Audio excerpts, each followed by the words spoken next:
dictates that they do have an obligation to turn over all investigative files, which should include the deputy's notebook, photos, audio, or video recordings. Jim Bierman with the Washington, D.C. Police Foundation think tank says the simplest solution is this. Replace the personal cameras with department-owned cameras. McDonald says that's the ultimate goal, but it will take time and money with 10,000 deputies. He says a policy specifically addressing personal body cameras is going through the approval process with the deputies union. Margaret Carrero, KNX 1070 News Radio. One expert says she sympathizes with deputies who want their own body cameras while they wait for the department to provide them. University of Washington law professor Mary Fan writing a book on the subject and tells KNX unofficial cameras may not help the deputies. To be able to protect yourself, for it to be a true CYA kind of approach, you've got to have procedures that people can trust.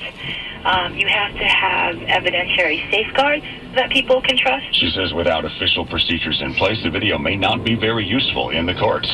Calling it a states' rights issue, California's Attorney General is filing a lawsuit against the federal government, which is threatening to withhold law enforcement grants over the sanctuary state issue.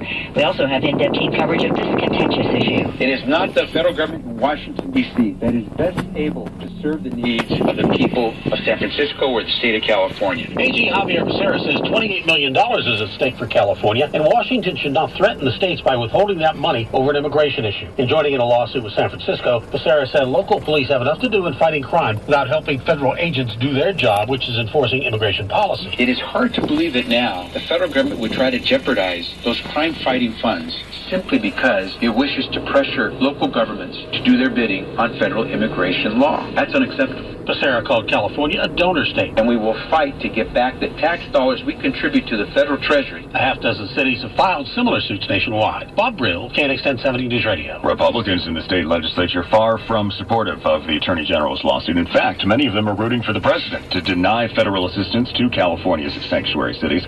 We talked to State Senator Joel Anderson, Republican from El Cajon. He gave a forceful reaction. Going down this path of putting felons first, and because you're undocumented, allowing them to return to our communities to harm us again is absolutely outrageous.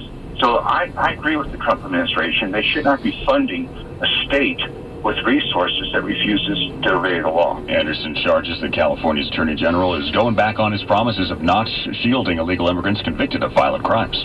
Scott Bird, our eye in the sky, is checking out that slow drive on the 405 from West L.A. into the San Fernando Valley. That's coming up in traffic at 6:15. Right now it's 6:10. They say a picture is worth 1,000 words, but 1,000 words from a reporter sitting in the studio isn't nearly as good as someone reporting live from the scene. That's why KNX has more reporters covering more stories. Reporting live in Long Beach. Reporting live in Santa Ana. Reporting live in the Port of L.A. Southern California's only 24-hour local news and traffic station. KNX 1070 News Radio. Hi, I'm Catherine Kelly Lang, Ambassador for Amgen's Breakaway from Cancer. When faced with cancer, the search for resources, education, and hope are essential. Whether you or someone close to you needs help, Amgen's Breakaway from Cancer is here. Go to breakawayfromcancer.com to get started now. I'm Scott Brown, president of Crestline Funding, with a great message for homeowners. Right now, we're doing a 30-year fix for just 3.99% rate and APR. You're not charging any points or fees, are you? No, Mom. It's a 30-year fix for just 3.99%. No points, no fees. That's my boy, Scotty. Mom looks over every loan we do. She knows what it's like to have a mortgage and raise a family, so she makes sure every Crestline Funding customer is treated like family. And right now, we're doing it by giving a 30-year fix at just 3.99% rate and APR. Mom, do you remember the last time rates were in the threes? I can't remember when rates were in the threes, but I do remember when you were 3 and I caught you eating an eraser. Call Crestline 65-7200. 800-865-7200.